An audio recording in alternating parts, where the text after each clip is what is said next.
So guess who's actually more pro-black than anything? Me, because I'm actually telling you that you're somebody. I'm actually telling you that you're an individual. I'm actually telling you that you're free. I'm actually telling you that you have the power to be anything. So who's more pro-black? The person that's telling you no, you need to be reminded that you're black. You need to be reminded to stay in your place. You need to be reminded that you can't amount to much. You need to be reminded that you're a victim. You need to be reminded who's actually more pro-black in this case. The person that's reminding you to stay small or the person that's reminding you to think big. I want you to think about next time you look at someone like me and you wonder who I am, what I am, and what I stand for. Because when it's all said and done, is that you need people like me. You need people like me that's going to remind you of who you are. You need people like me that's going to remind you that you're called. You need people like me that's going to remind you that you're a child of God. You need people like me that's going to remind you that you're more than your skin color. You need people like me that's going to remind you who you are, what you are, and whose you are. You need people like me, whether you like it or not. Boy, so guys, yes.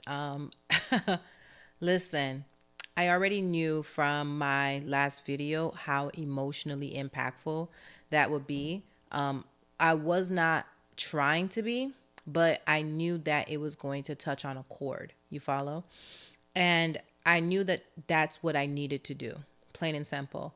I've tiptoed around this conversation for so long, but the reality is that while you're tiptoeing, your intruder's going through the front door. Your intruder's going through the back door. You follow? So it just became time for me to stop tiptoeing around this thing and really just face it head on, right?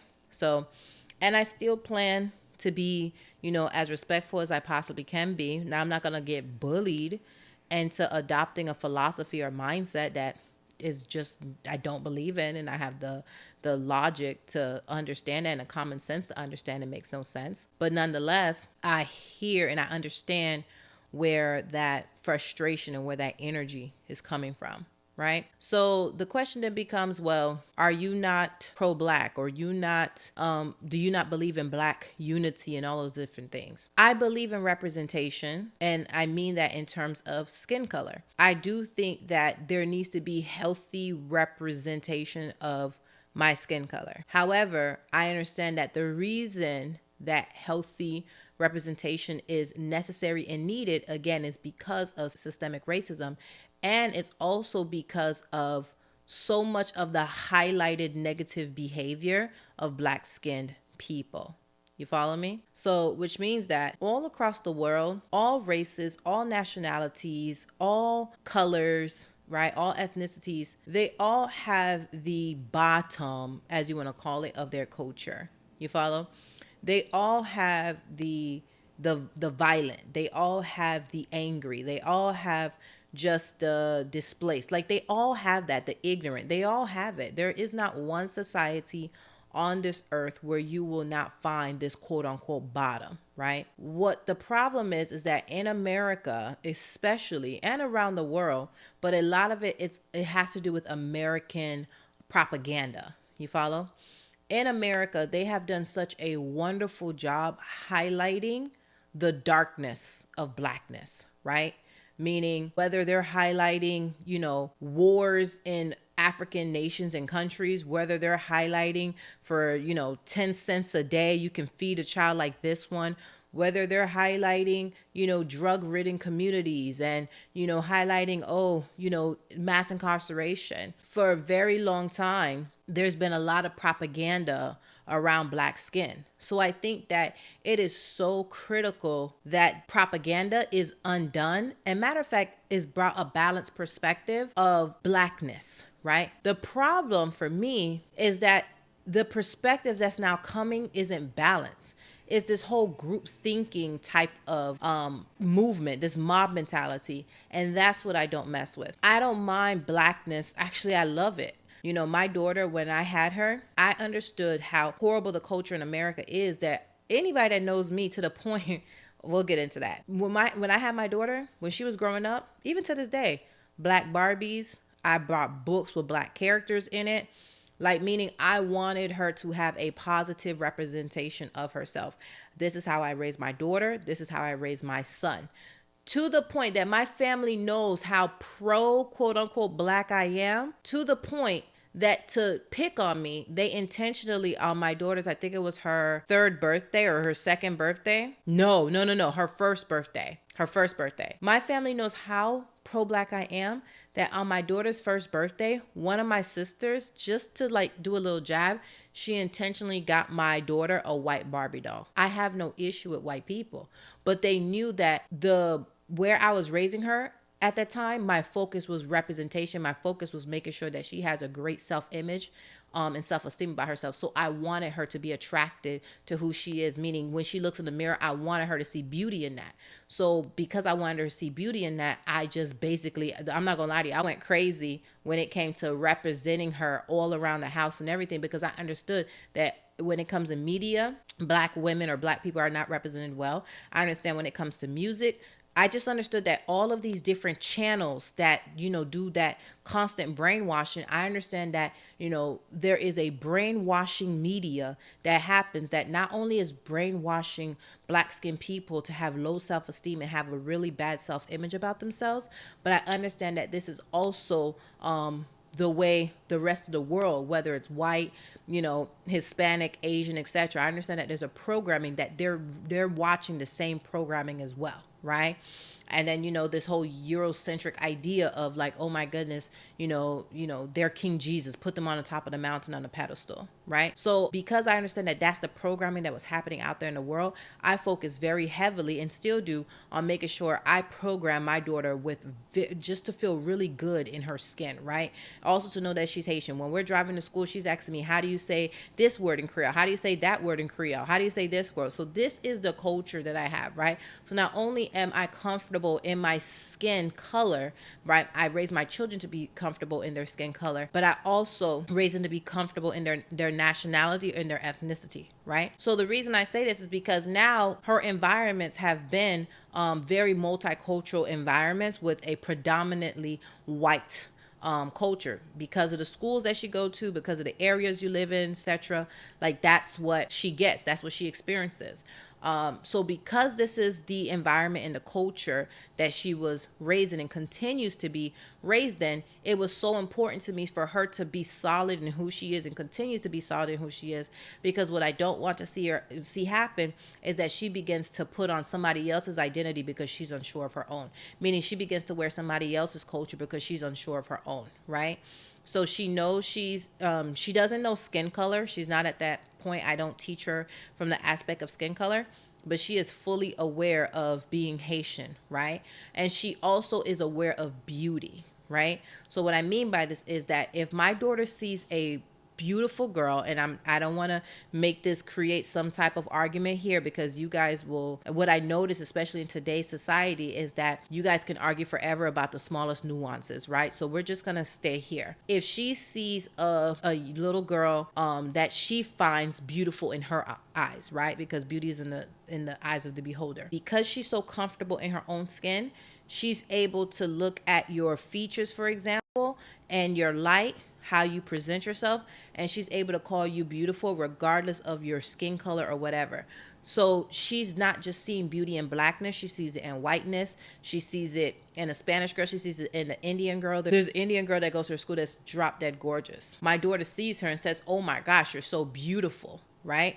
My daughter sees another little white girl, says, oh my gosh, you are stunning. Like, she talks like this, right? And then as we're walking, she goes, mommy, she's so gorgeous. She's so beautiful. So because she's not limited in her view of beauty, she's not limited in her view of intelligence, she's not limited in any of those ways. So when it comes to her, it really just comes down to the way that you treat her, the way that you behave around her, and whether or not you guys relate, whether it comes to the same, things that she likes, the games that she likes to play, the jokes that she likes to laugh at, etc. She's 6 years old, you follow? So she's still growing.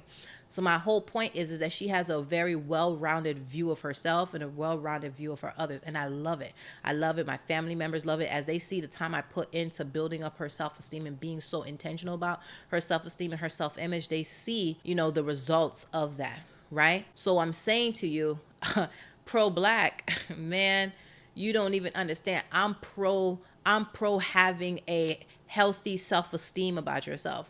And that's regardless of what race you are. That's regardless of what skin color you are. I am pro all of this. Now, another thing I want to make sure that I know is that I'm Christian. You follow? Which means I am a woman of God. I am a woman of faith. Now, I respect, people's differences in religions, and I respect their ability to practice their religion, right? But as a Christian person, it's very important to know that it makes absolutely no sense for me personally to put any skin color on a higher level than mine's. You follow? For me personally, I feel like I have a very balanced way of approaching this thing because I understand that skin is skin. And I also understand that we wrestle not against flesh and blood, right? But against principalities and workers of darkness in higher places. So I understand that this argument, this back and forth about this whole race thing, I understand that from the beginning, it doesn't matter what skin color this transpired in. I understand that ultimately at the end of the day is demonic within itself. So I understand that piece. The other piece I also understand is that the worshiping of skin color is idolatry. You follow? I understand that it was a criminal act, not only in sense of actual crime here on earth, but also in the heavenlies. I understand that it is a spiritual crime to practice idolatry. You follow? Especially if you're a Christian person, you understand that. And honestly, if you're of the major three religion, which would be Christianity, which would be Islam and Judaism, we practically have the same belief around this, which is idolatry. Our God does not accept it, right? We understand that this is something that can bring a curse upon you and will bring a curse upon you practicing idolatry. You follow? So essentially, I understand that the whole idea of white supremacy is based on idolatry. You follow? Which means that I have a very healthy view of just how demonic this entire mindset and ideology is. You follow what I'm saying?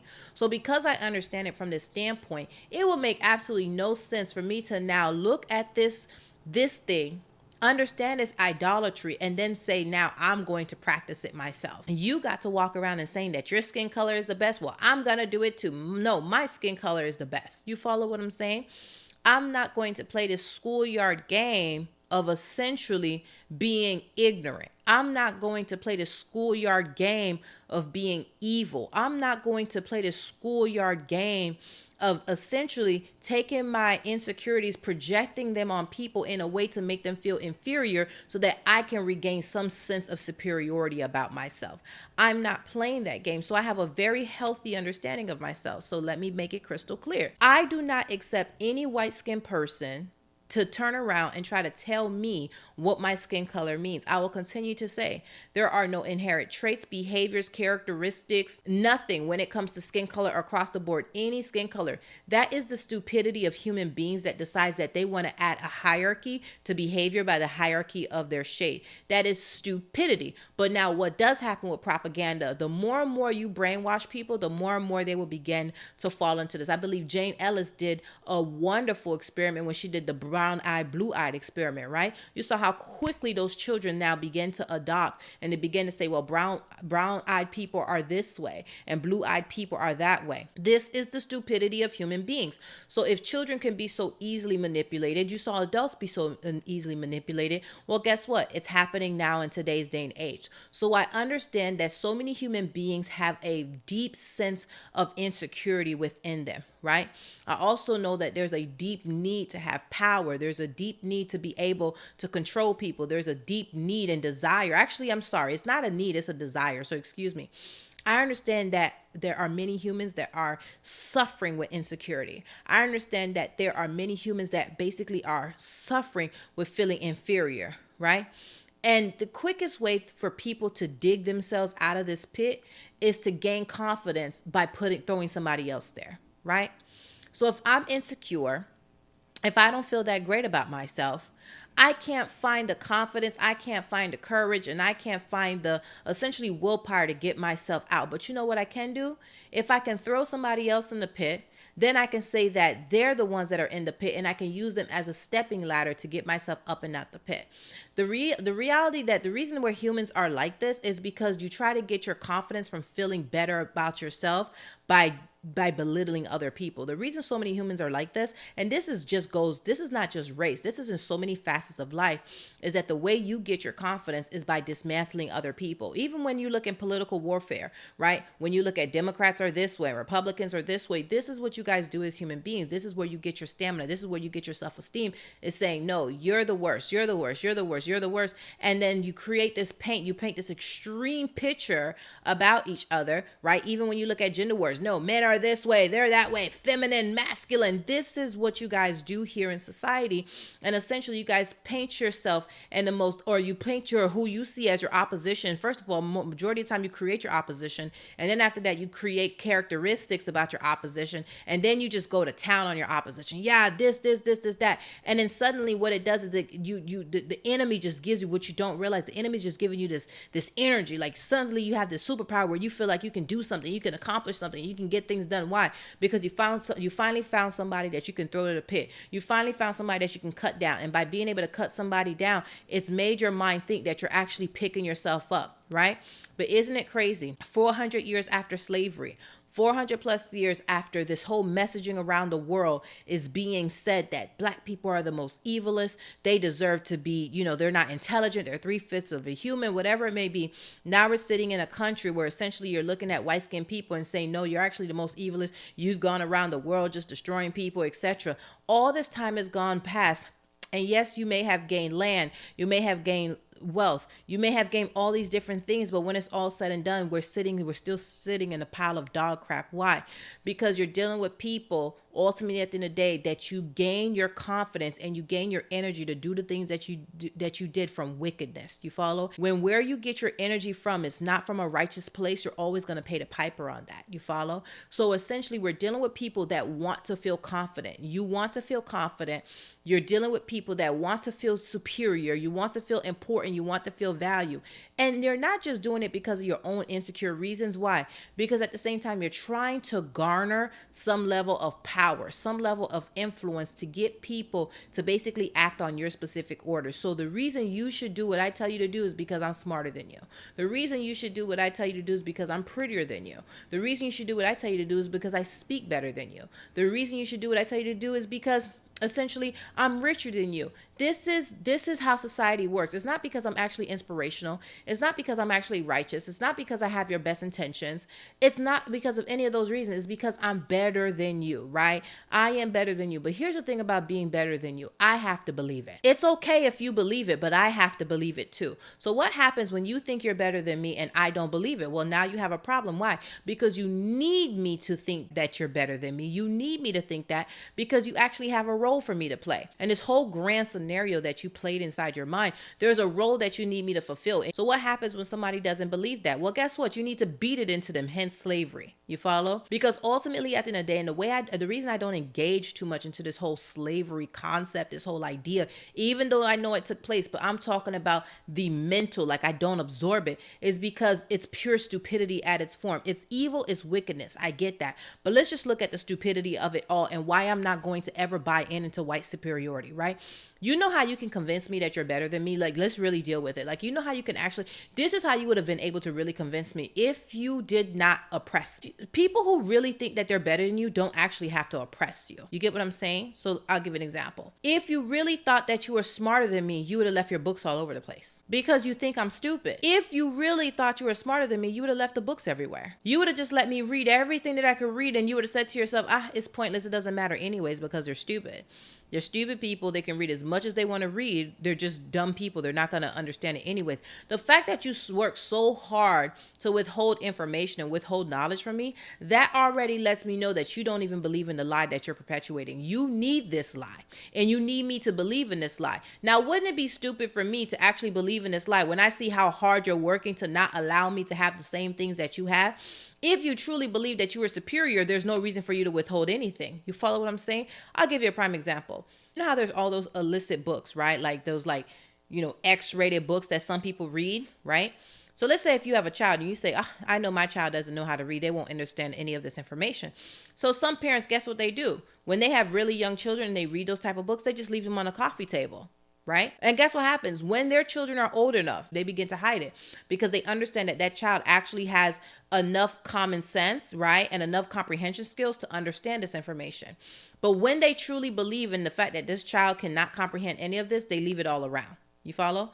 So what I'm saying to you is this, is that if you truly believe that I was incompetent, you wouldn't mind leaving everything all around. If you truly believe that. Now, I wasn't the one that went through slavery. So if you truly believe this is my ancestors, there's no reason why you would hide these different things. There's no reason why you would make it illegal for them to work. It's no different than, whatever belief system were about women. If you truly believe this, then what was the big issue of women working in the first place? You follow?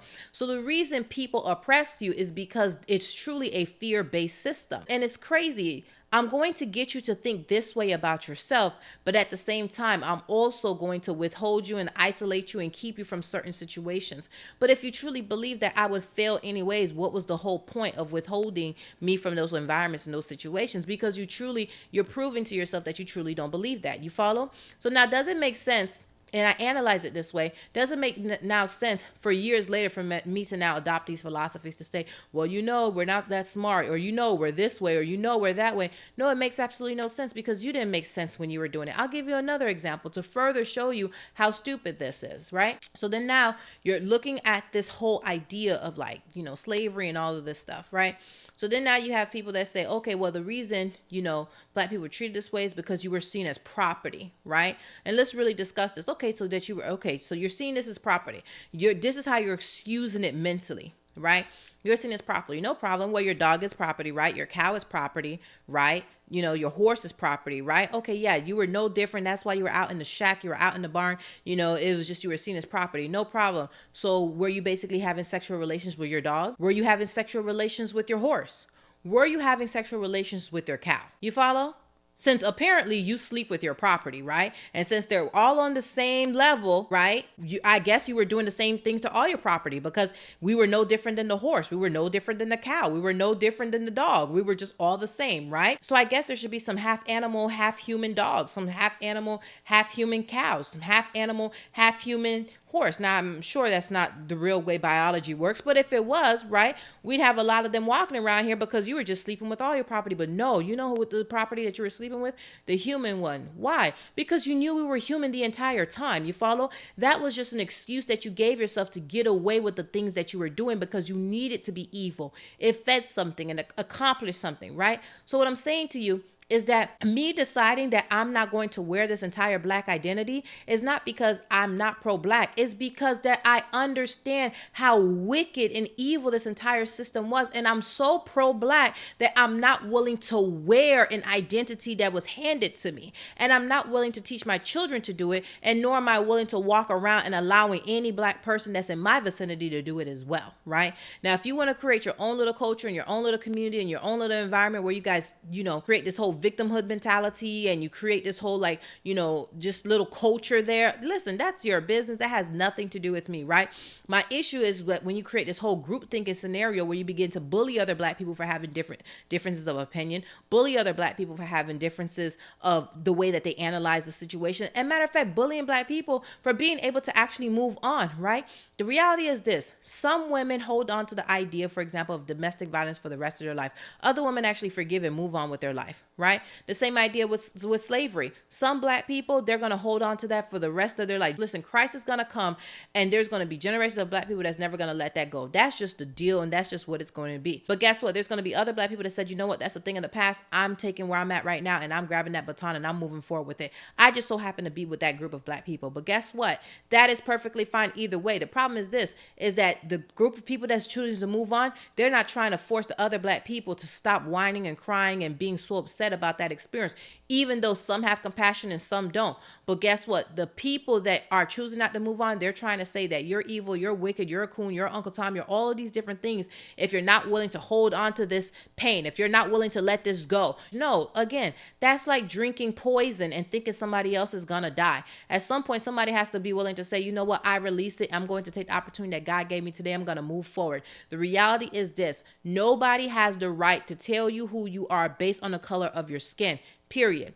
Skin color has no inherent traits. It has no inherent characteristics. It has no inherent attitudes, nothing of the sort, right? You decide. You put the culture inside of your body. You put the values in there. You decide what kind of human that you're going to be. Now, obviously, you're raised in environments that definitely do a great job in raising you in that kind of way and programming you into think of who you are. But even after all that programming is done, you still get the opportunity to deconstruct all of that work and to begin to decide who you're going to be. Now, as a believer in Christ, it's so important to me for me to see myself the way God sees me, right? And God has very amazing thoughts about me. So again, I understand that there is a segment in America that so happens to be white skin. There's a segment in America that's Asian. There's a segment in America that's Hispanic. There's a segment in America that's black, that all have their own definition of what it means for my black skin color. Guess what? I don't have to listen to any of them. I don't have to entertain any of them.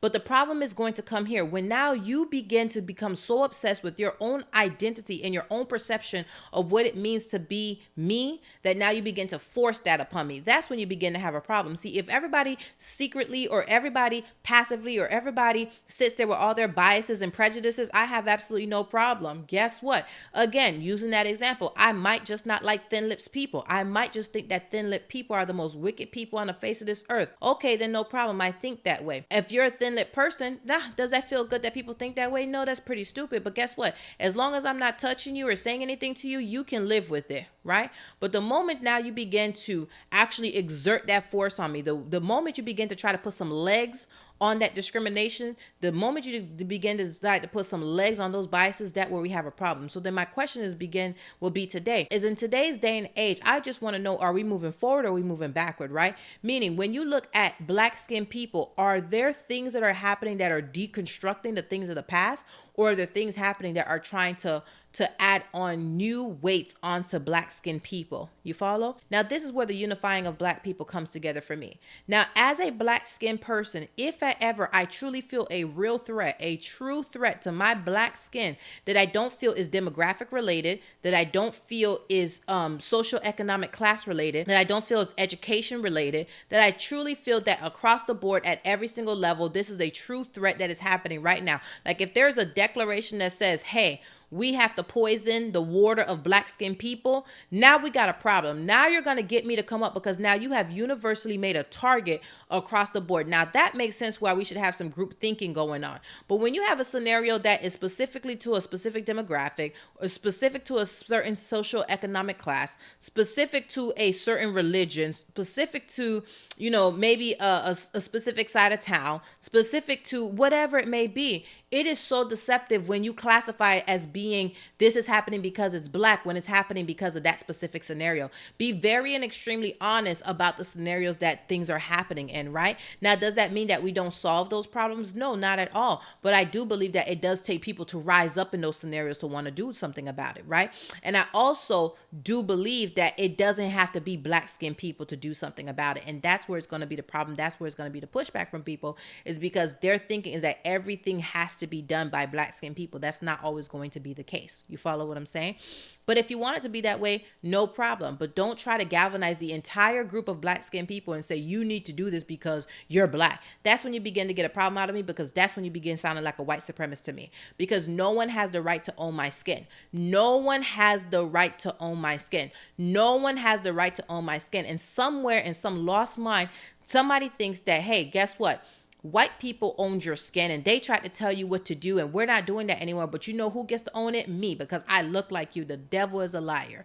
They lost their mind when they did it, and you lost your mind when you tried it. The reality is that we are individuals. We're individuals, and then we have cultures that may bring us together and familiarize with each other. But when it's all said and done, we have our own thoughts, we have our own beliefs, we have our own values, we have our own morals, etc. And I would like to see more black people, black skinned people feel, especially in America, feeling comfortable in being who God called them to be. And as long as you have this idea and this conception of group thinking, you will never allow yourself to become all that God called you to be. Why? Because you are constantly going to limit yourself by your skin color. And it's so unfortunate, because I know that God has so much great things for you. And it's so unfortunate that you've gone through so many years of people trying to tell you that you can't amount to much because you have black skin. The devil is a liar. If white skinned people and if propaganda is that much more powerful, what's the point of believing in God? What is the point? At some point in time, you have have to push back on that, and you have to realize that you're a child of God. You have gone through so many years. Your ancestors have suffered. They fought for the right for you to stand here today and be the best that you can be.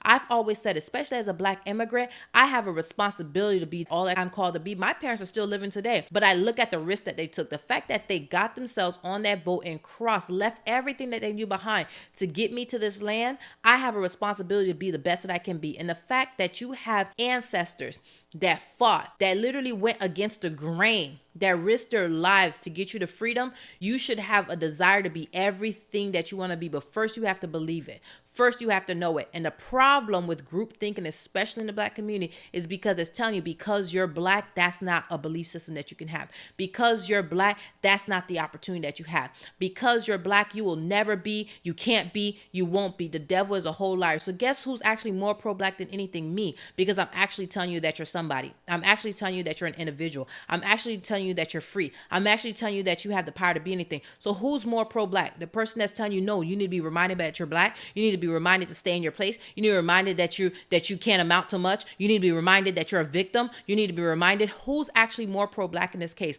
The person that's reminding you to stay small, or the person that's reminding you to think big? I want you to think about next time you look at someone like me and you wonder who I am, and what I stand for. Because when it's all said and done, is that you need people like me. You need people like me that's going to remind you of who you are. You need people like me that's going to remind you that you're called. You need people like me that's going to remind you that you're a child of God. You need people like me that's going to remind you that you're more than your skin color. You need people like me that's going to remind you who you are, what you are, and whose you are. You need people like me, whether you like it or not.